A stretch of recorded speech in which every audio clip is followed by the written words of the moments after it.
Guys welcome back to my channel edutainment and मैं हूं स्मिता सिंह, आपकी educator for code 55 human resource management and labour welfare. And we are going to solve MCQs plus PYQs series. And आपके सामने ये रहा पहला question जो कि हम सॉल्व करने वाले हैं इस सेशन में। एंड इससे पहले हमने काफ़ी सारे क्वेश्चंस किए थे। मैं इससे पहले भी एमसीक्यूज एंड पीवाईक्यूज की सीरीज लेकर के आई थी जिसमें हमने ढेर सारे क्वेश्चंस किए थे। एंड उससे पहले हमने यूनिट 1 to 5 भी कंप्लीट किया है। अगर आप human resource management and labour welfare code 55 के लिए प्रिपरेशन कर रहे हैं तो please do come to my channel, like my videos, share my videos and subscribe the channel, and please press on the bell icon so that you could get notifications for the same. अगर आप bell icon पे press करते हैं तो आपको notifications मिलते रहेंगे। आपको ज़्यादा सर्च या फिर आपको एक्स्ट्रा एफर्ट लगाने की ज़रूरत नहीं होगी।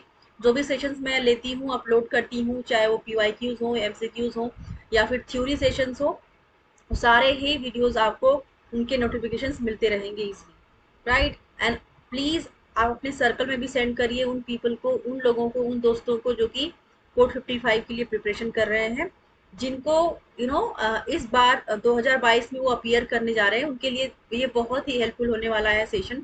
जितने भी सेशंस मैं लेती हूँ, मेरा मेन जो मोटो होता है कि मैं वही चीज़ें लेकर के आऊँ, वही टॉपिक्स करवाऊँ जिनसे क्वेश्चन बनते हैं और जो एग्जाम पर्सपेक्टिव से बहुत ही इंपॉर्टेंट है, राइट।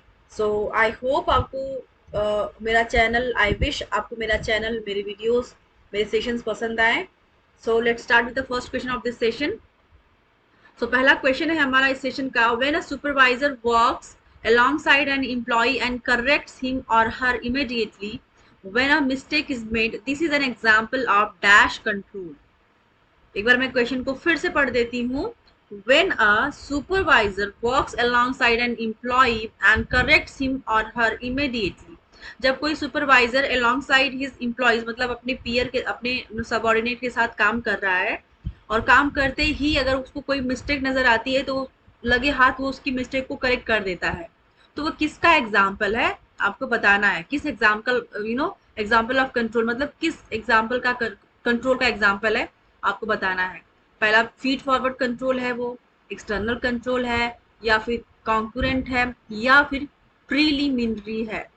सो आप इस क्वेश्चन को एलिमिनेशन से भी सॉल्व कर सकते हैं। एलिमिनेशन एंड सब्स्टिट्यूशन का सहारा लेकर के आप क्वेश्चन को, डिफिकल्ट से डिफिकल्ट क्वेश्चन को सॉल्व कर सकते हैं even in your examination. Exam में यही पैटर्न आपको फॉलो करना होगा जब आपको क्वेश्चन नहीं आए। जब क्वेश्चन नहीं आता है तो एलिमिनेशन एंड सब्स्टिट्यूशन का सहारा लेना होता है आपको, जहां पर आप सबसे पहले उस ऑप्शन को एलिमिनेट करते हैं जो आपको बिल्कुल इनएप्रोप्रिएट लगता है, उसके बाद उसे कम वाले को करेंगे। उसके बाद अगर आपके पास फिर भी नहीं समझ में आए, क्योंकि एक या दो अगर आपने एलिमिनेट कर लिया तो आपको यू you नो know, आप एकदम क्वेश्चन को फट से सॉल्व कर लेंगे। लेकिन कई बार होता है कि क्वेश्चन आपको ट्रिकी लगे या फिर बिल्कुल ना समझ में आए कि क्या है, पढ़ा ही नहीं हो या फिर पढ़ा हो तो आपको बिल्कुल समझ में ना आया हो, तो उस केस में आप फिर अगर 50% भी एलिमिनेशन से कर लेते हैं तो 50% भी आपके पास चांस रहता है कि आप सही, 50% का चांस होता है कि आप सही या गलत मार्क कर दें, या फिर आप 100% उसको करेक्ट कर लें एक बार में ही। सो इस क्वेश्चन का सही आंसर हो जाएगा कॉन्कुरेंट। जब चीज कोई, कॉन्कुरेंट का मतलब होता है कि हाथों हाथ कोई चीज कर दिया जाए जो कि चल रही हो, लेकिन वो पास्ट में ना है, ना ही तो वो फ्यूचर में वो बात की जा रही है, वो बात की जा रही है साथों साथ, मतलब आपकी वो प्रेजेंट में वो चीज है, आपकी वो चीज प्रेजेंट में है। इट मीन्स कि जब हाथों हाथ कोई चीज मिस्टेक हो रही है तो हाथों हाथ आपने उसको करेक्शन भी कर दिया, तो वो हो गया कॉन्कुरेंट हो गया आपका। नेक्स्ट क्वेश्चन देखेंगे। A management consultant who advises managers to carefully study jobs, train workers to do them with efficient motions, and tie pay to job performance is using ideas from. आपके सामने option है। मैं एक बार question को फिर से पढ़ देती हूँ। मैं, you might not be understanding the question in first attempt, और ऐसे ही अगर आपको कोई क्वेश्चन एक बार में ना समझ में आए पढ़ने के बाद तो आप क्वेश्चन को 2 बार पढ़ेंगे, या फिर बिल्कुल नहीं समझ में आ रहा तो आप 3 बार पढ़ेंगे। 2 से 3 बार क्वेश्चन को पढ़ने से क्या होता है कि आपको एक लेवल की अंडरस्टैंडिंग हो जाती है कि क्वेश्चन क्या पूछ रहा है, तो आप एबल हो जाते हैं क्वेश्चन को सॉल्व करने के लिए।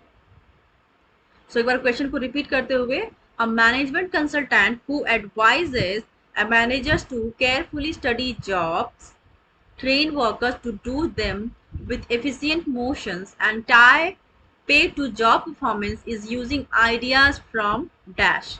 पहला है साइंटिफिक मैनेजमेंट, दूसरा है कॉन्टिजेंसी थिंकिंग, तीसरा है हेनरी फ्यूल और थ्योरी वाई। तो इनमें से कौन सा ऑप्शन आपको सही लग रहा है या फिर कौन सा ऑप्शन सही है इस क्वेश्चन के लिए, आपको बताना है। So here the right answer for this question is option number 1, scientific management. A management consultant who advises managers to carefully study jobs, train workers to do them with efficient motions and tie pay to job performance is using ideas from scientific management. So here the right answer for this question is, the right option for this question is option number 1. This is the new question. What does the acronym POLC stands for? So POLC का ऐसे question आते हैं, acronym basis पे question आते हैं, आपको acronym दे दिया जाएगा और उसका आपको फुल फॉर्म पूछ लेगा कि क्या इसका इसके जो वर्ड्स हैं इस क्या स्टैंड करते हैं, किसके बेसिस पर है। तो आप पहले देखेंगे P से प्लान, O से ऑर्गेनाइज, L से लीड या फिर कॉम्प्रोमाइज होगा C से, या फिर दूसरा ऑप्शन देखेंगे प्लान ऑर्गेनाइज लीड कंट्रोल, या फिर प्लान ऑपरेट लीड कंट्रोल, या फिर चौथा ऑप्शन है prioritize organize lead and control.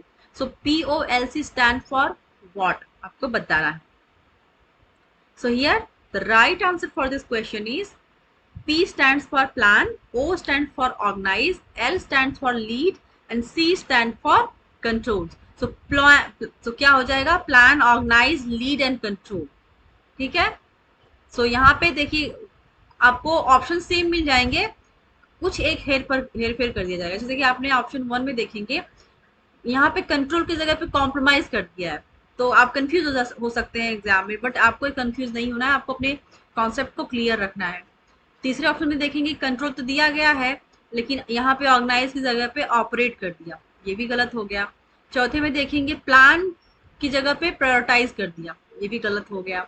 तो कभी कभी जैसे एक्रोनिम में ना क्या होता है, कंफ्यूजन बहुत हो जाता है, अगर आप श्योर नहीं होते हैं तो कई बार आपने देखा नहीं इस क्वेश्चन को, तो आप कंफ्यूजन भी कर सकते हो। तो आप वहां पे क्या करें कि आप ट्रिक से सॉल्व करिए क्वेश्चन को। आप देखेंगे कि मतलब जो ऑप्शंस है उन ऑप्शंस में सबसे ज्यादा कॉमन क्या है, तो आप देखिए प्लान प्लान प्लान मतलब 1 2 3 सब में प्लान है, तो इसका मतलब कि जो ऑप्शन 4 में प्रायोरिटाइज लिखा है ये तो प्रायोरिटाइज वाला तो होगा ही नहीं, राइट। कि जब जहाँ पे मेजोरिटी जिस चीज की नजर आएगी इसका मतलब वो सही है चीज। तो आप देखेंगे कि 1 2 3 सब में प्लान प्लान प्लान है, तो इसका मतलब प्लान तो होगा ही होगा, राइट। सो आप ऑप्शन 4 को एलिमिनेट कर देंगे, ये आपका हो गया एलिमिनेशन। फिर बचे 3, अब आपको लड़ाई लड़नी है 3 ऑप्शंस के साथ। 3 ऑप्शंस में देखेंगे और क्या कॉमन आपको दिख रहा है।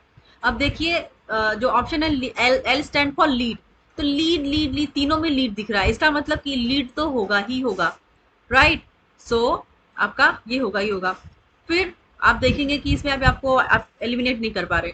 अब देखेंगे कि लास्ट वाला देखिए कि इसमें कॉम्प्रोमाइज लास्ट में दिया गया है, सी स्टैंड फॉर कॉम्प्रोमाइज, कंट्रोल या फिर कंट्रोल। तो देखिए 2 में कॉमन है, 2 में है 1 में नहीं है, इसका मतलब कि आपको 1 भी आपको एलिमिनेट कर देना है। तो अब बचे 2 और 3। अब इसमें अगर आपको थोड़ा कंफ्यूजन होती है तो आप तुक्का भी लगा सकते हैं, या फिर अगर आप श्योर हैं कि ऑर्गेनाइज ही होगा ऑपरेट नहीं होगा तो आप ऑर्गेनाइज पे क्लिक कर देंगे और क्वेश्चन को सही मार्क करते हुए आगे बढ़ जाएंगे। फिर भी अगर आप ऑपरेट इन ऑर्गेनाइज में कंफ्यूज हैं तो आप तुक्का मार के भी कर सकते हैं, सही भी हो सकता है गलत भी हो सकता है। तो इस तरह से आप क्वेश्चन को सॉल्व करेंगे। जब आपको क्वेश्चन बिल्कुल ना समझ में आए तब वहां पे आप एलिमिनेशन एंड सब्स्टिट्यूशन का सहारा लेंगे, क्वेश्चन को एलिमिनेट करके सॉल्व करने की कोशिश करेंगे। Next question, one example of how scientific management principles are supplied in organizations today would be। Question है one example of how scientific management principles are supplied in organizations today would be। पहला option है conducting studies to increase inefficiency sorry conducting studies to increase efficiencies in job performance। दूसरा है finding alternatives to a bureaucratic structure। तीसरा है training managers to be to better understand worker attitude and चौथा है focusing managers on teamwork rather than individual jobs। आपके सामने options हैं। Option 1 conducting studies to increase efficiencies in job performance, job performance होगा, यहाँ पे नॉब नहीं होगा, ये गलत लिख दिया है, टाइपिंग मिस्टेक है यहाँ पे, जॉब परफॉर्मेंस। दूसरा है finding alternative to a bureaucratic structure. तीसरा है ट्रेनिंग मैनेजर्स टू डू होगा I guess, to do better understanding worker attitude. And चौथा है focusing managers on team work rather than individual jobs. तो यहाँ पे करेक्ट आंसर हो जाएगा इस क्वेश्चन का पहला, conducting studies to increase efficiencies in job performance, ये आपका राइट आंसर हो जाएगा इस क्वेश्चन का। Let's move to the next question. based on the readings theory, rating होगा I guess, based on the rating theory x, rating होगा, reading नहीं होगा, based on the rating theory x is representative of a manager influenced by dash, and theory y is representative of a manager who is influenced by dash, select one। so आपको बताना theory x and theory y अगर आपने पढ़ा होगा या फिर अगर आप आगे क्लास में पढ़ेंगे तो आपको पता चलेगा कि थ्योरी x का क्या है, वो किस टाइप का पर्सन है, थ्योरी x में क्या बोला गया, और थ्योरी y किस टाइप का पर्सन है, क्या है वो थ्योरी x एंड y क्या है। तो फिलहाल अभी भी हम क्वेश्चन को सॉल्व करेंगे। पहला ऑप्शन है a human relations movement classical management theory. दूसरा होगा क्लासिकल मैनेजमेंट थ्योरीज, मतलब ये थ्योरी एक्स का हो जाएगा और वाई का हो जाएगा ह्यूमन रिलेशंस मूवमेंट। मतलब आपको मैं पार्ट वाइज बता रही हूँ, अभी आपको कोई आंसर नहीं बता रही हूँ। तीसरा है बिजनेस मोटिव्स, वो एक्स का हो सकता है। दूसरा वाई का हो सकता है फील गुड मोटिव्स। चौथा ऑप्शन है the best of human nature and worst of human nature. तो क्या इसका सही आंसर होगा, theory X and theory Y से क्या समझते हैं आप। सो यहाँ पे राइट आंसर हो जाएगा इस क्वेश्चन का a human relations movement, theory x का डेफिनेशन है, और दूसरा है वाई का क्या है, that is classical management, sorry पहला नहीं है, दूसरा है classical management theories, theory x का है रिप्रेजेंटेटिव और वाई का है human relations movement. So option number 2 would be the right answer here.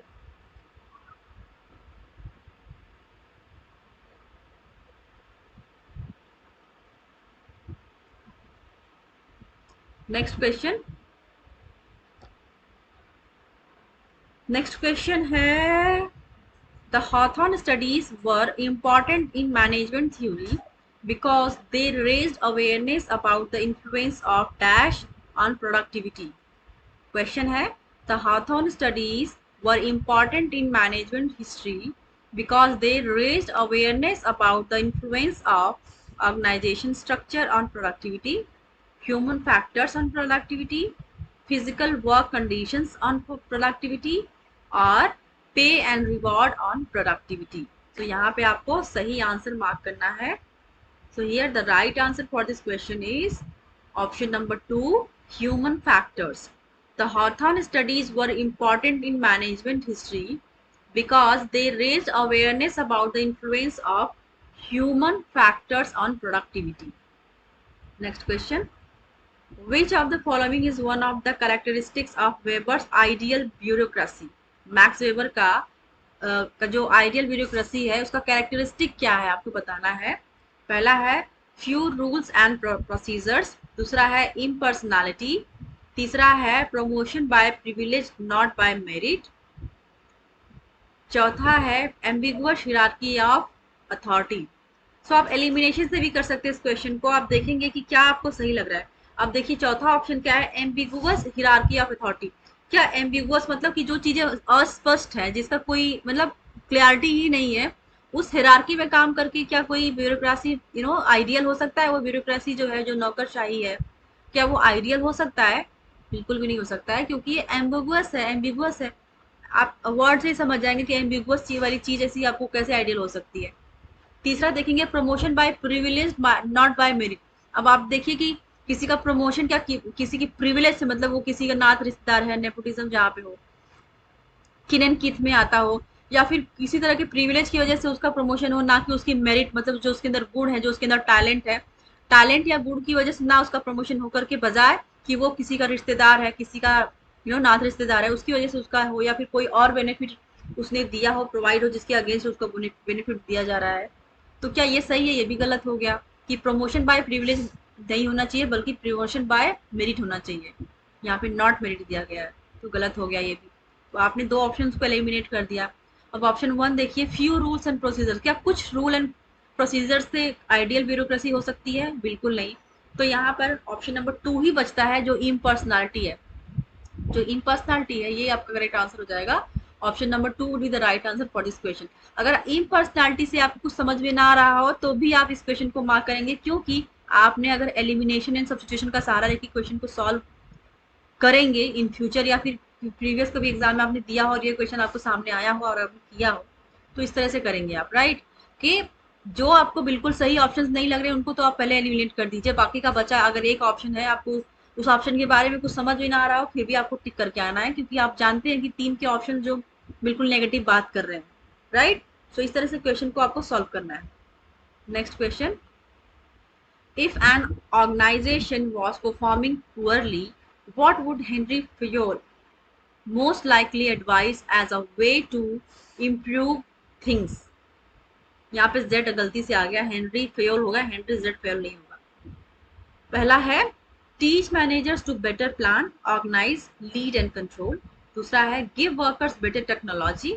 तीसरा है promote only the best workers to management. And चौथा है find ways to improve total quality management. So यहाँ पर आपका राइट आंसर हो जाएगा इस क्वेश्चन का option number one. If an organization was performed poorly, अगर कोई भी ऑर्गेनाइजेशन है, अगर उसकी परफॉर्मेंस खराब है, बहुत ही खराब परफॉर्मेंस है, what would Henry Fayol most likely advice, तो क्या उस केस में जो हेनरी फयोल है वो क्या एडवाइस करेंगे as a way to improve things, कि मतलब चीजें अच्छी हो जाए, उसके लिए हेनरी फयोल का क्या क्या एडवाइस कर सकते हैं। तो आपके सामने ऑप्शंस है।